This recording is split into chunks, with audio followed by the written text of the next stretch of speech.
Por que será que existe no nosso mapa astral uma casa tão distante, mas tão distante, que seja tão difícil da gente alcançá-la na nossa consciência?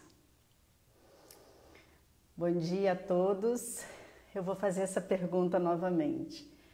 Por que será que no nosso mapa astral exista uma casa tão distante, mas tão distante, que ela precisa ficar longe da nossa consciência?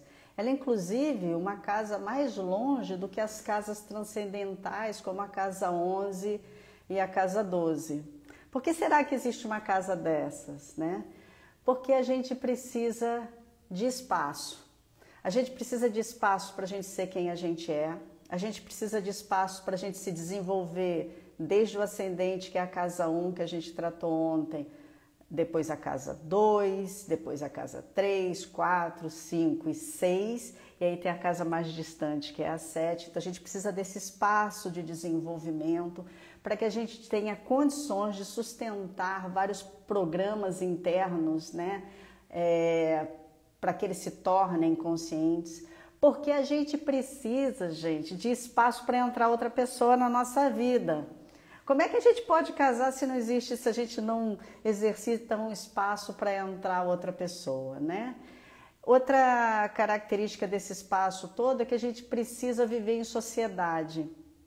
E viver em sociedade significa que a gente vai sair de dentro das nossas crenças, de dentro da nossa cultura familiar, de dentro daquilo que a gente considera que é bom ou que é mal, para a gente se aprimorar no contato com outras pessoas.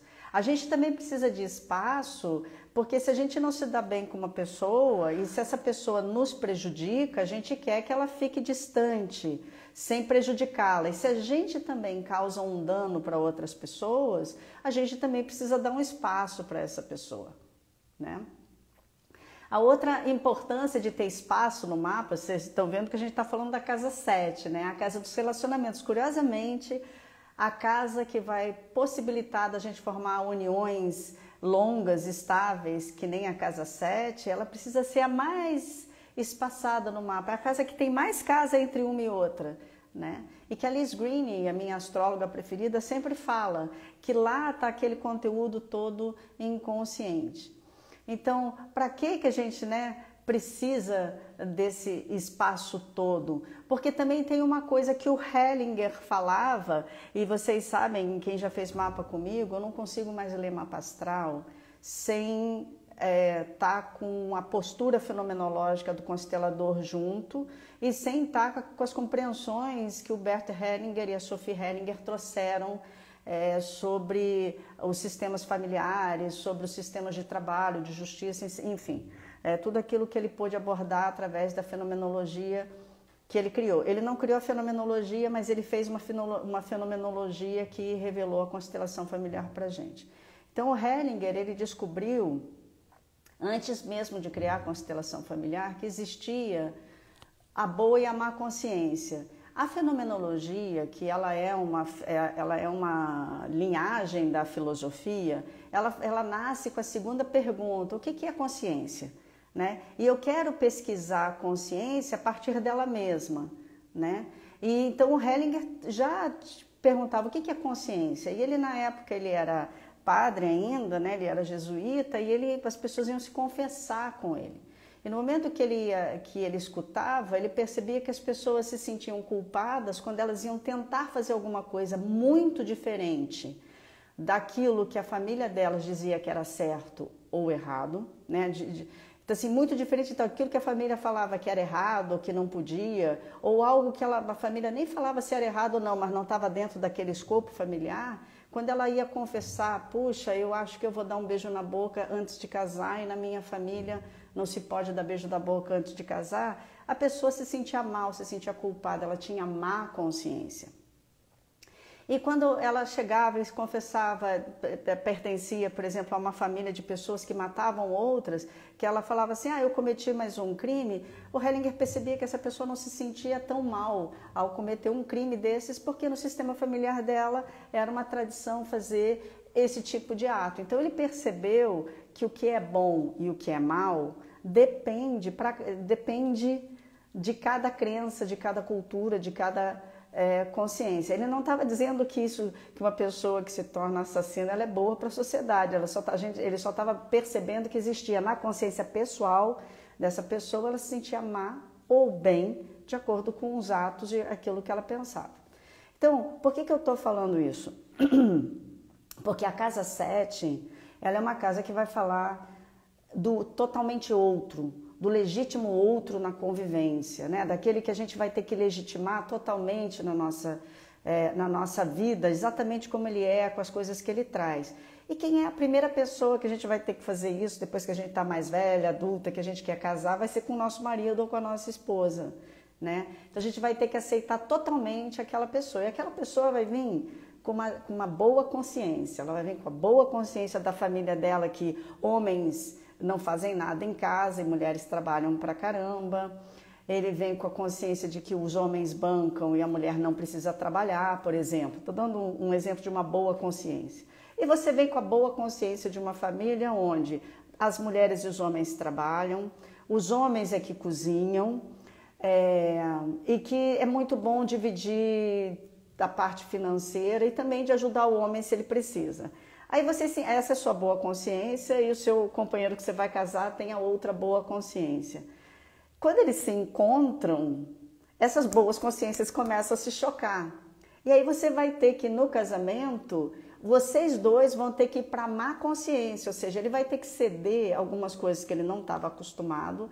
E você, se você for mulher e vai casar com um homem ou com outra mulher, não importa, você também vai ter que ceder a sua boa consciência e entrar na má consciência, na sua má consciência, para que vocês construam uma nova lógica de relação que não é nem da família do companheiro, nem da família da companheira. É uma nova família que se coloca. Então, a casa 7, ela é carregada dessa experiência que todo mundo precisa passar para ter uma boa relação com o parceiro, para aguentar ter uma boa relação com o parceiro, para aguentar botar limite nas pessoas que não quer perto delas, né? Tanto é que também na astrologia a casa 7 é a casa dos inimigos declarados, né? Você tem certeza que você não quer ficar com aquela pessoa ela não pode ser sua amiga, ela pode ser nociva a você, e você também tem certeza que você pode ser nociva a outra pessoa. Mas também é a casa do casamento, aquelas pessoas que também você vai se encontrar, mas vai ter que ter espaço para ela existir, porque ela vai trazer aqueles conteúdos da boa consciência dela, você vai trazer os teus conteúdos da boa consciência, mas vocês vão casar. E o Hellinger sempre falava, quando uma pessoa casa, ela tem que ir para a má consciência, ou seja, ela tem que abrir mão daquelas crenças da família para que elas montem novas crenças dentro da outra família. E existe uma outra coisa também com relação a espaço. Muitas vezes, um pai e uma mãe, desculpa, um pai e uma mãe, eles acreditam que eles têm que educar as crianças da mesma maneira. Quando um pai e uma mãe tentam pensar a mesma coisa para educar uma criança, elas viram uma muralha contra o desenvolvimento dessa criança. Essa criança ela não vê saída. Então, por exemplo, se a mãe impõe ao pai que a criança vai ser educada só dessa maneira, ou se o pai impõe à mãe que a criança vai ser educada desta tal maneira, ou se os dois concordam em concordar o tempo inteiro na educação das crianças, ou seja, não existe uma casa 7 nessa constelação familiar, não existe uma possibilidade de uma reflexão maior, de ter espaço para o desenvolvimento, essa criança ela vai ser solapada. Se você foi criado com pais que pensavam sempre a mesma coisa, talvez você tenha se sentido completamente reprimido. Porque o que acontece? Se a sua mãe é um pouco mais leve num assunto e seu pai é um pouco mais pesado no assunto, quando o assunto vier à tona, você vai correr para sua mãe para pedir guarita para ela. E ao contrário também, de repente teu pai é mais leve num outro assunto, a tua mãe mais insistente nesse mesmo assunto, e aí então você corre para o pai. Assim a criança, ela vai ter esse espaço para ela navegar na vida dela, e nesse espaço ela vai ter uma fronteira e um horizonte, uma fronteira não, um horizonte maior de reflexão da vida. Então, a pergunta que abre aqui, né? Por que que nós no mapa astral temos uma casa tão distante? O que que esse símbolo está querendo dizer? Está querendo dizer que não existe possibilidade de desenvolvimento e da gente ter relações, da gente crescer na nossa vida, se a gente não dá espaço para nós mesmos, para o outro, para a sociedade e para a gente descartar velhas crenças e para a gente incorporar novas perspectivas de vida. E tudo isso pode nos levar para boas relações de casamento, de amizade, de parceria, de trabalho, enfim, é uma maravilhosidade total, né? Então a casa 7, que é tão amada, né? Quando a gente vai pensar em relacionamento, é importante que a gente veja no nosso mapa o nosso Sol, a nossa Lua, a nossa Vênus e toda a planetada que está lá na casa 7, né? Porque aí a gente já vai saber se a pessoa na casa 7 tem alguns planetas, o que que ela está buscando numa relação, o que ela vai precisar numa relação e que, na verdade, ela vai precisar, com o tempo, incorporar a casa 7 dela, né? Porque, na verdade, no início da nossa vida, a gente busca no outro muitas coisas que estão lá na nossa casa 7, né? Então, por exemplo, você tem um ascendente em Câncer, então a sua casa 7, porque a casa 7 é o oposta do ascendente. A gente ontem viu a casa 1 e eu quis trabalhar com a casa 7 para a gente fazer uma complementação dessa compreensão. Então você tem a casa 1, que é o teu ascendente, e está com ascendente em Câncer, por exemplo, que é regido pela Lua. E você tem então Capricórnio, que é o signo oposto, no início da cúspide da casa 7. Então significa que você vai buscar um parceiro mais sério, um parceiro mais estruturado, um parceiro que vai ter tido uma infância com muita disciplina, enquanto você pode ter tido talvez uma convivência familiar mais receptiva e mais amorosa. Porque, na verdade, dentro de você, você também tem necessidade de desenvolver essa disciplina, né? Pode ser, e isso não é tão matemático assim como eu estou falando, por isso que a gente faz mapa astral com astrólogo, porque a gente tem que, na conversa, descobrir exatamente como é que atua o descendente e o ascendente, né? Então, mas é diferente, por exemplo, se ao invés de ter de Capricórnio, tem o Saturno, que é regente de Capricórnio na casa 7, a gente sabe que essa pessoa que tem Saturno na casa 7, ela teve uma infância muito sozinha. Mesmo que ela tenha um ascendente em Câncer, ela chegou um momento da vida dela que ela falou, eu tenho que fazer as coisas, eu não posso contar com meu pai ou com a minha mãe, eles estão aí, me dão carinho, são legais, mas para determinadas coisas eu não posso contar com eles. Então ela começa a ter uma infância muito solitária e eu já vi isso 500 vezes quando eu atendo. A pessoa casa com um homem ou com uma mulher que a deixa sozinha muito, cuidando de tudo na família. Se for mulher, é ela que vai cuidar dos filhos, vai cuidar da casa, se trabalhar fora também vai trabalhar fora e vai trazer dinheiro. Se for o homem com Saturno na casa 7, é um homem que ele também cuida muito da casa, a mulher sempre está dispersa, triste em algum canto, ou trabalhando pra caramba, e também eles não conseguem se encontrar muito na relação. Mas por que que isso acontece? Porque o Saturno que é o culpado? Não, é porque você tem que... a pessoa que tem o Saturno na casa 7, que é a casa mais distante, ela vai ter que incorporar e trazer para a consciência dela as características saturninas, que são características de limites. Então, até onde eu quero chegar perto de uma pessoa e até onde eu quero ficar sozinho. E como é que eu divido isso com o meu parceiro? Como é que eu converso com ele e chego numa combinação a respeito do que é bom para mim e para ele, sem impor nele o meu Saturno e sem impor em mim que essa pessoa seja saturnina comigo. Então, é mais ou menos assim que a casa 7, ela funciona. A casa 7, então, por exemplo, se você tem leão na casa 7, ou seja, se você tem ascendente em aquário, você vai ter um leão na casa 7, né? Vai na cúspide da casa 7.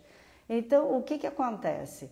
Um leão na casa 7, ou um sol na casa 7, você tem tendência a projetar o seu brilho nas outras pessoas, projetar a sua identidade nas outras pessoas, até que você comece a fazer um processo de autoconhecimento que te ajude a você se desenvolver, desenvolver aquele brilho em você.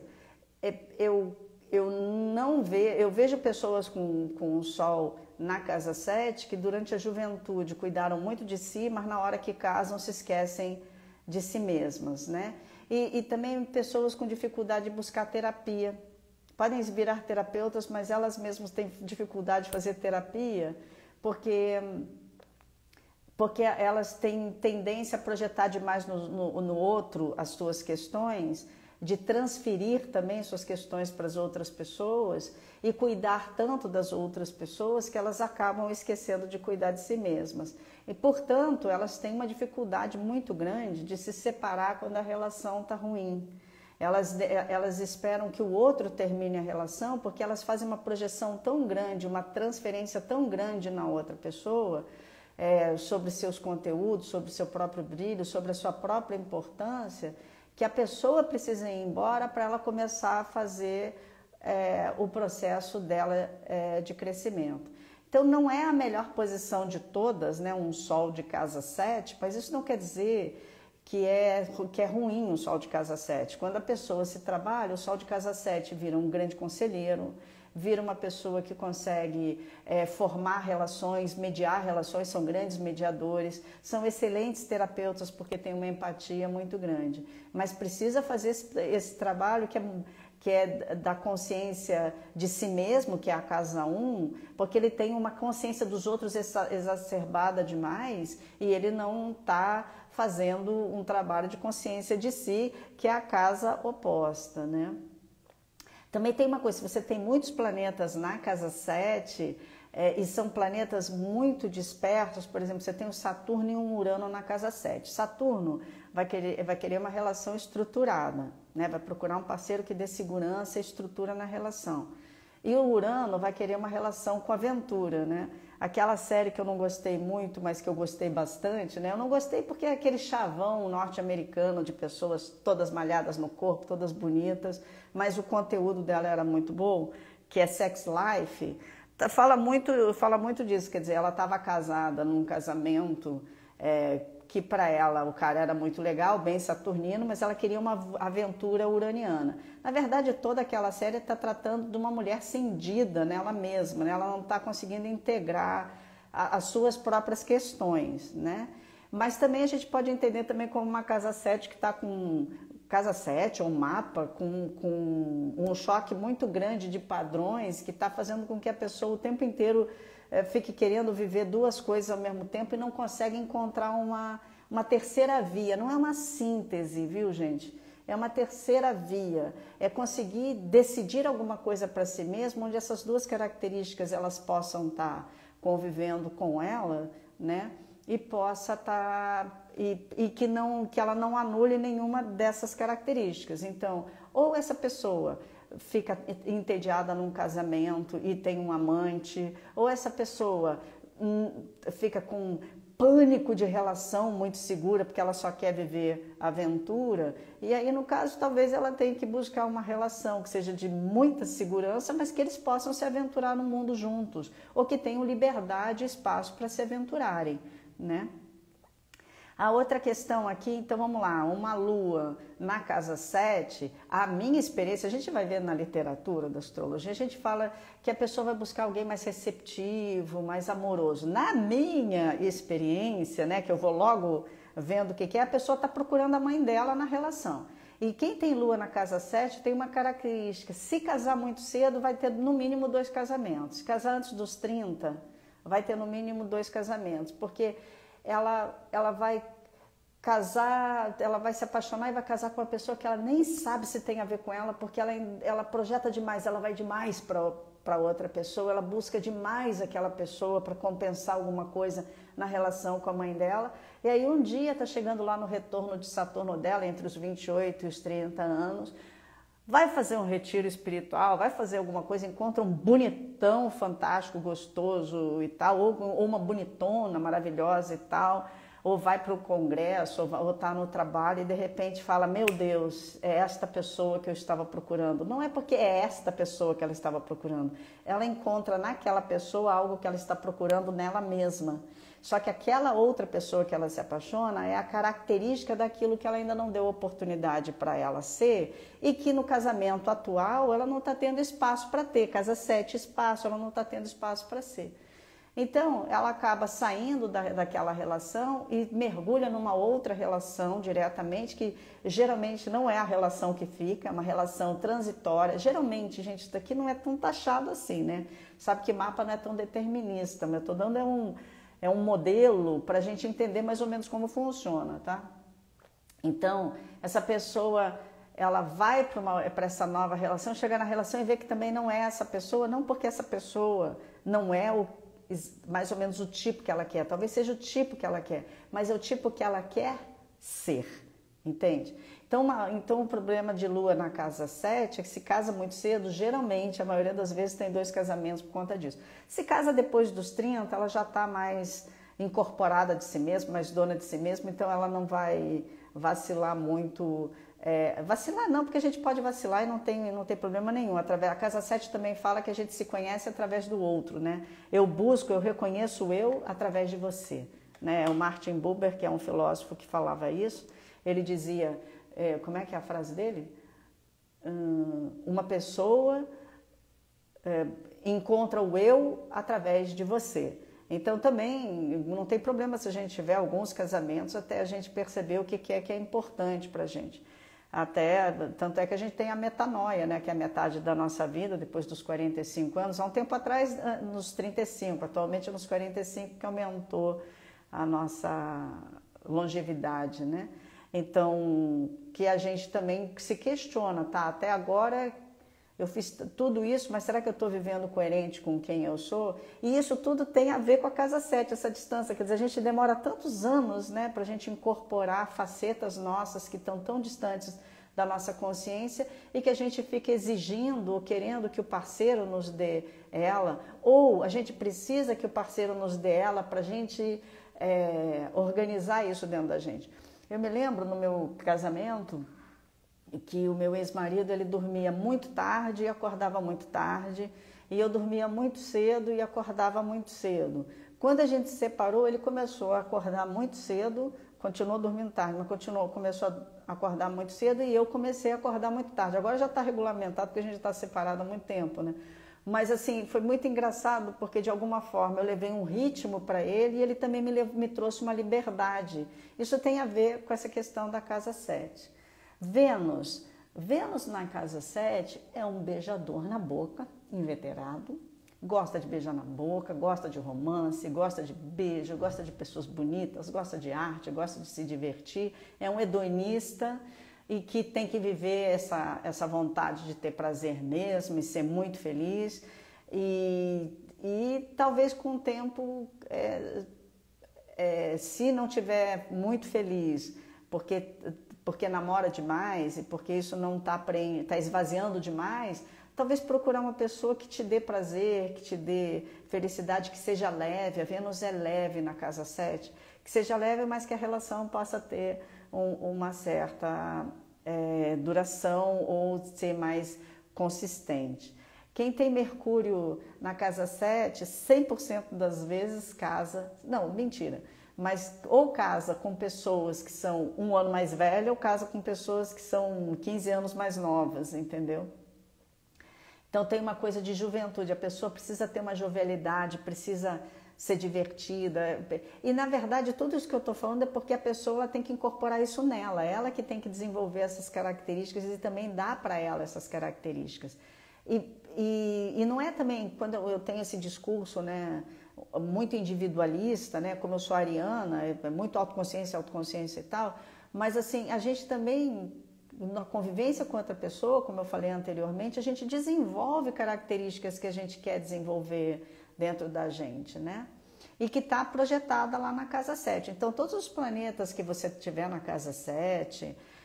todos os planetas que regem a tua casa 7, né? Ontem na live eu mostrei quais são os signos regidos por que planetas, e também na descrição lá da live está lá escrito quais são os signos que são regidos por cada planeta.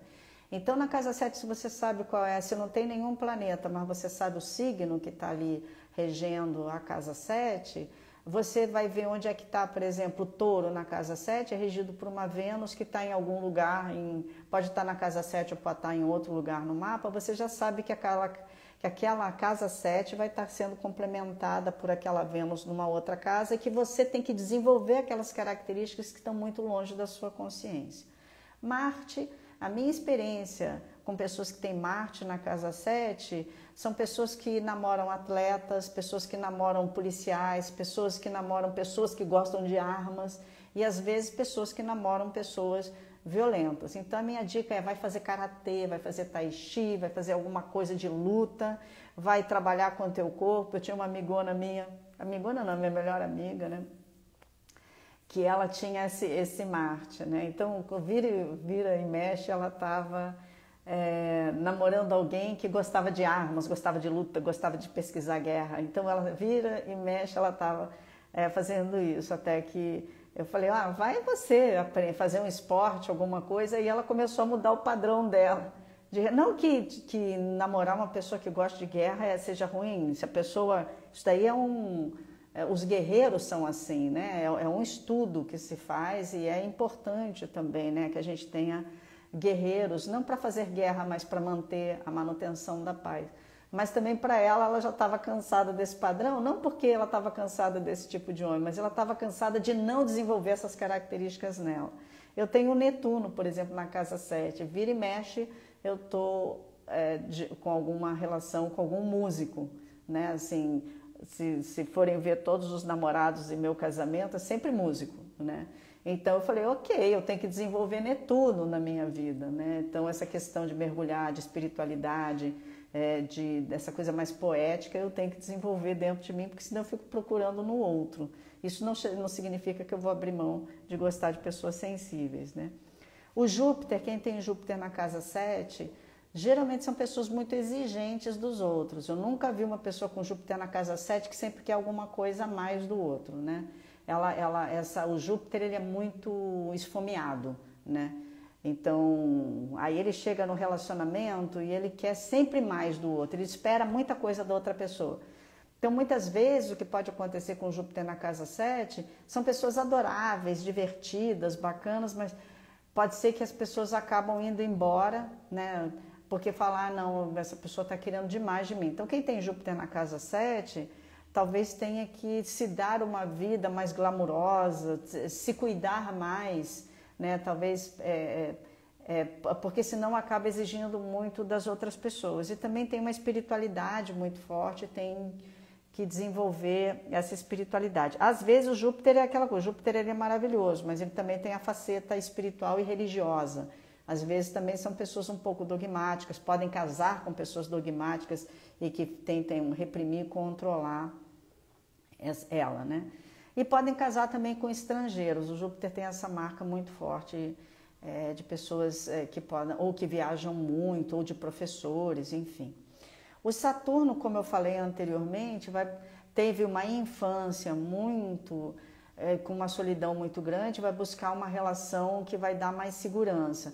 Só não deveria, a pessoa com Saturno na casa 7 não deveria buscar uma relação que só lhe dê segurança, né? Vejam aquele filme Sex Life, porque assim, quando eu vi aquele filme, eu falei: nossa, olha o Saturno dela na casa 7 dela, né? Porque é uma pessoa que teve tantas decepções amorosas, que então ela busca alguém que ela também vai se apaixonar, mas que dê segurança, mas segurança demais para pouca emoção, entendeu?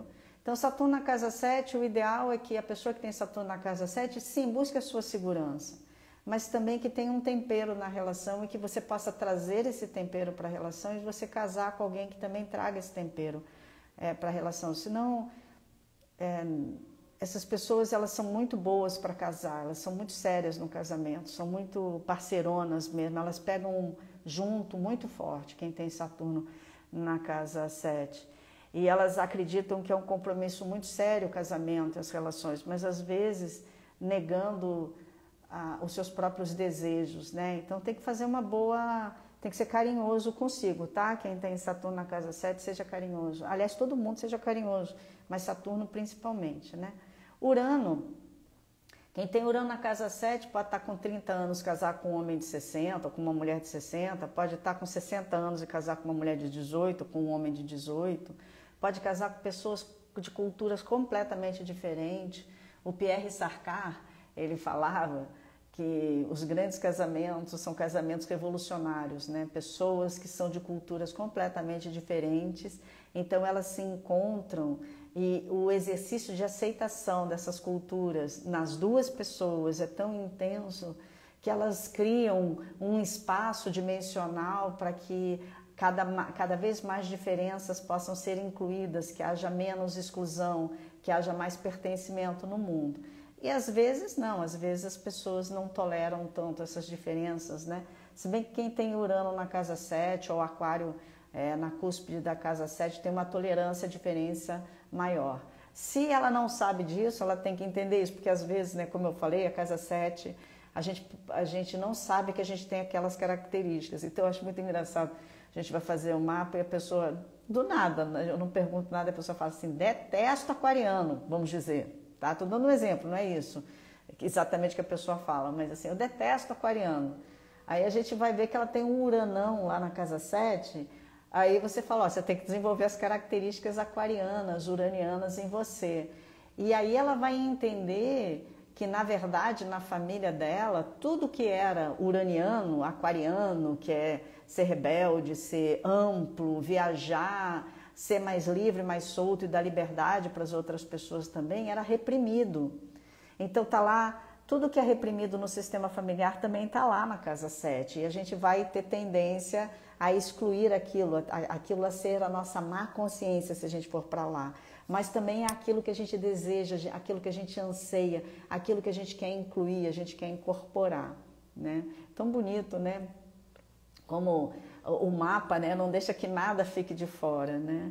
E mesmo que a gente coloque, a gente fala, não gosto disso, né? Pessoas que falam assim, detesto canceriano e tem uma lua em câncer, né? Então, por que a pessoa detesta canceriano? Aí a gente vai vendo que na família dela foi proibida algumas características daquele signo e que, na verdade, por ser proibida, ela mesma não pode incorporar aquelas características.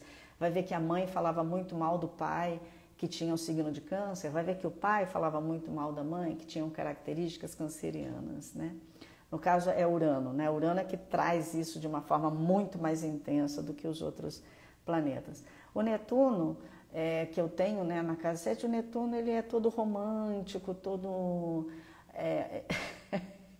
ele se apaixona e já vê o casamento, né? Já fala assim, já vê a pessoa casando, já vê a pessoa toda... E tem imaginação muito fértil, tanto para o bem quanto para o mal. Ela acha que ela tem que dar tudo na relação e ela também vai querer pessoas muito abnegadas ou vai procurar pessoas que são artistas.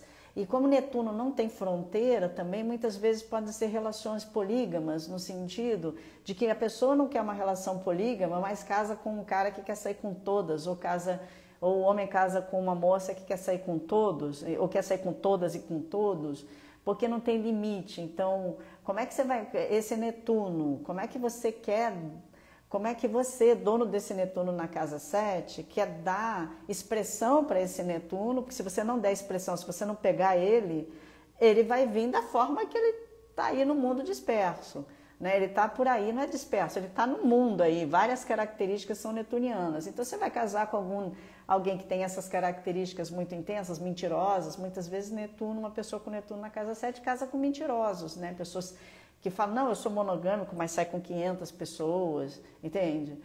Ou que é mentirosa, enfim. Netuno tem essa característica. E aí a questão é, enquanto você não incorpora, não traz para a consciência esse Netuno e não faz esse Netuno servir para você, essa força, ela fica assim, venha para cá, porque ela precisa aprender alguma coisa de Netuno. Assim como todos os planetas que estão na casa 7. Tá? Porque é uma energia que a gente ainda não tem controle sobre ela. Em sonho, na live lá que eu fiz de sonho, eu falei sobre isso, essas características dentro do nosso inconsciente que a gente não tem noção na consciência vem na forma de animais. A gente sonha com um animal desde que não seja um animal nos atacando. Se for um animal nos atacando, é algum problema de saúde física. Mas a gente pode sonhar que a gente está perto de um leão, de um peixe, de uma baleia, e isso daí está falando de características que a gente ainda não tem noção do que é dentro da gente. Plutão, nunca vi uma pessoa com Plutão na casa 7 não casar com alguém que tenta controlá-la ou controlá-lo. Plutão na casa 7 sempre pega alguém muito poderoso, ou pega alguém que é poderoso porque tem uma ação política e social no mundo muito forte, porque essa pessoa tem que desenvolver o poder pessoal dela, tem que desenvolver a sua vontade de fazer justiça no mundo. E pode ser relações muito chantagistas, um tentando manipular o outro, então, porque aí é o lado do Plutão negativo, né? Mas também tem o lado do Plutão positivo, que é uma relação apaixonada, intensa, que entende que a gente fica num nível de vulnerabilidade muito grande, então a gente respeita a outra pessoa, que a gente, mesmo que a outra pessoa esteja apaixonada a gente não, por nós, a gente não vai machucá-la porque a pessoa está muito vulnerável e aí a gente faz assim, mas a pessoa está apaixonada por mim que se eu criar um problema para ela, ela vai voltar para mim mesmo, entendeu? Então o Plutão ele tem essa intensidade toda. Então a pessoa que tem Plutão dentro do seu mapa natal na casa 7, seria interessante incorporar isso na sua própria vida, desenvolver esse poder, desenvolver essa coragem para ser vulnerável e desenvolver uma coragem para não controlar e deixar a vida seguir o fluxo dela. O nódulo sul na casa 7, ontem falei mais ou menos sobre isso, mas é uma pessoa que, se existem várias vidas, ela casou tantas vidas e todas as vidas ela esqueceu dela mesma. Então, nessa encarnação, ela precisa primeiro saber o que ela quer, o que ela faz. Geralmente casa muito cedo. Quem tem nódulo sul na casa 7 pode casar muito cedo, né? E fica casando, sempre tem relações, sabe se relacionar, sabe se casar. Mas ela não sabe exatamente o que ela quer, ou se ela sabe o que ela quer, ela se perde muito. O relacionamento acaba ditando demais a vida dela, ela acaba sendo um apêndice da outra pessoa. Então ela tem que desenvolver um autoconhecimento, uma autoconsciência, porque aí depois isso vira um bom relacionamento. Quem tem o nódulo norte na casa 7 precisa aprender a casar, porque então essa pessoa tem o nódulo sul lá na casa 1. Então é uma pessoa que precisa aprender a ser mais assertiva. Ela geralmente é uma pessoa assertiva, mas ela é uma pessoa que ela não consegue olhar muito para o outro, porque ou ela está passando por muitos problemas e ela não consegue ver a outra pessoa, ou porque ela foi dominada demais e ela então vai para uma relação que ela é dominada, mas ao mesmo tempo a forma como ela domina o outro é uma total negação da existência do outro, de não querer saber da outra pessoa. E também dela aprender quem são os seus inimigos, né? Porque a casa 7 também é uma casa de inimigos. Então ela também reconhecer, ela não tem uma sacada muito boa se ela está perto de pessoas que são amigas ou não. Né? Ela precisa desenvolver essa característica. E o Quiron, né, geralmente Quiron na cúspide da casa 7 ou Quiron na casa 7, olha, vou te falar, eu nunca vi não acontecer isso. Pode ter uma relação que machuque muito e depois vem uma outra relação que a cura é uma relação muito boa, né? Então, por exemplo, sabe aqueles filmes românticos, né, que a gente vê que a pessoa sai de uma relação dificílima e então encontra um cara e esse cara trata ela muito bem, é um grande amor? Para quem tem Quiron na casa 7, vai acontecer. Né? Nas outras pessoas aí eu não sei, porque isso daí é uma coisa que ultrapassa inclusive o mapa astral, não é o mapa astral que vai gerenciar isso, né? Mas tenho certeza que quem tem Quiron na casa 7 tem uma possibilidade muito grande de refazer a sua vida amorosa, mesmo que tenha passado por uma decepção muito grande.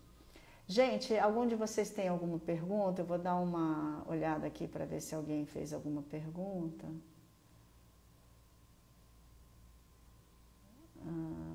Bom, quem tem aqui, fala, se tem 2 signos na casa 7, todo mundo tem 2 signos na casa 7, né? Nenhuma casa ela é certinha, né? Só se você vai a 0 graus de todos né? Nasce com ascendente a 0 graus e usa um sistema de casas onde é tudo igual. Mas os sistemas de casa eles alteram e a forma com o sistema de casa que você usa também é uma abordagem mais materialista, mais espiritualista, mais subjetiva, enfim. Aí é uma coisa mais técnica, mas a maioria das pessoas tem 2 signos, né? Então, por exemplo, você tem uma casa 7 que começa em touro e logo em seguida começa lá o signo de Gêmeos. Ainda o signo que está na cúspide, que é touro, é que vai ter mais influência. Você pode até estudar Gêmeos e Mercúrio, mas tem uma influência menor. Tá? Não é uma influência tão forte é porque os Gêmeos, na verdade, ele vai se manifestar mais lá na casa 8. Isso é uma coisa. Outra coisa pode ter um signo interceptado na 7 ou interceptado em qualquer casa. O que é uma interceptação? Uma interceptação é a casa 7 começou em touro, Gêmeos está todo dentro da casa 7 e a casa 8 começa em Câncer. Então, o Gêmeos está ali na casa 7, significa que tem uma característica dentro de você muito excluída. Se for Gêmeos, com certeza, quase que absoluta, se a gente for olhar na perspectiva da constelação familiar, tem algum tio, alguma tia que foi excluída do sistema, tem algum filho fora do casamento do pai, ou um filho fora do casamento do avô, tem uma capacidade de se comunicar nas relações que foi abafada, tem relações, conviveu em relações onde não havia diálogo muito forte. Então, é um signo interceptado, é um signo que está excluído demais, e na casa 7, então, tal, é o top das exclusões. Então, todo signo interceptado, como eu te falei, o signo está todo numa casa e tem outros 2 signos nas casas dele e na próxima casa. Então, é um signo que nenhuma casa começa nele. Então, ele não tem ação nenhuma, ele está simbolicamente está falando, eu não tenho saída. Mas tem saída, porque mapa não é dizer assim, a sua vida vai ser assim. O mapa é um mapa. Até agora, você, o seu sistema familiar, as suas crenças andaram assim, e você pode escolher fazer um pouquinho diferente. Um pouquinho diferente é que o Hellinger falava que isso é mais gentil. Quando a gente fala, eu quero fazer um pouquinho diferente da minha mãe, um pouquinho diferente do meu pai, é uma forma da gente não ser arrogante diante de tudo que eles fizeram, porque se eles fizeram dessa maneira, por algum motivo e eles com certeza estavam tentando fazer o melhor que eles podiam. Então, a gente no nosso mapa, a gente também pode fazer isso, tá? Deixa eu ver se tem mais perguntas.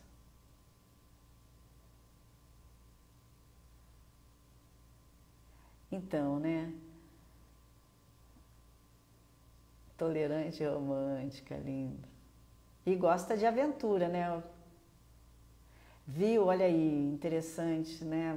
Um Plutão na casa 7 pode dar uma relação abusiva. Aliás, relação abusiva a gente pode ter independente do mapa, mas um Plutão na casa 7 pode... se chama parte da fortuna, tá, gente? Não é roda da fortuna. A roda da fortuna é do tarô, tá? É a parte da fortuna. E a parte da fortuna no mapa é o ponto médio entre o Sol e a Lua e o ascendente. Então, é uma coisa muito importante, é uma síntese do mapa. Então, você imagina uma parte da fortuna na casa 7, é que essa área da sua vida deve ser desenvolvida no seu trabalho, nas suas relações, né? Para você, casamento é uma coisa que ajuda no seu desenvolvimento espiritual, que fortalece o teu sol, tua lua e teu ascendente. É uma coisa importante se você... para você trabalhar, para que você trabalhe mediando pessoas ou com o público, para que você estude com pessoas. A parte da fortuna, ela é muito importante. Que Ana Paula, linda. Obrigada, querida. Bom, então é isso. Eu só queria agradecer a todos os presentes e dizer uma coisa. Eu publiquei um curso que eu vou dar na universidade, que na verdade são vários professores. Quando eu fiz mestrado em Porto Alegre, eu conheci essa galera toda, que é genial, há 20 anos atrás, em 2004 que eu terminei, então 19 anos atrás. É um pessoal maravilhoso, está sendo coordenada pela minha orientadora de mestrado, a Dinurá, que é fabulosa, e por outras duas professoras fantásticas. Não é um curso presencial, gente, é um curso online. Então, vocês estão em qualquer lugar do Brasil, se quiserem fazer, e eu tenho a impressão que é gratuito. Eu acho que é gratuito, tá? Porque a universidade ela tem esses programas de extensão, que uma das funções da universidade é, principalmente a pública, é oferecer para a comunidade cursos. Então, isso daí é um curso que a gente vai fazer. As inscrições são até o dia 30. Eu botei o link lá no Stories, porque o Instagram não deixa a gente botar link, né? Então, se inscrevam lá se vocês quiserem fazer. Eu botei ali todos os cursos. O meu vai ser dia 22 e dia 29. Dia 22 eu vou dar a teoria e dia 29 a gente vai fazer uma oficina, que eu não tenho ideia como vai ser essa oficina online, mas eu vou descobrir uma forma da gente fazer. Tá? Hoje à noite, às 19 horas, a gente vai fazer mais uma live, que eu falei ontem que a gente vai fazer manhã e noite para não ficar 12 dias, vai ficar muito longo, tá bom? Beijo, muito obrigada.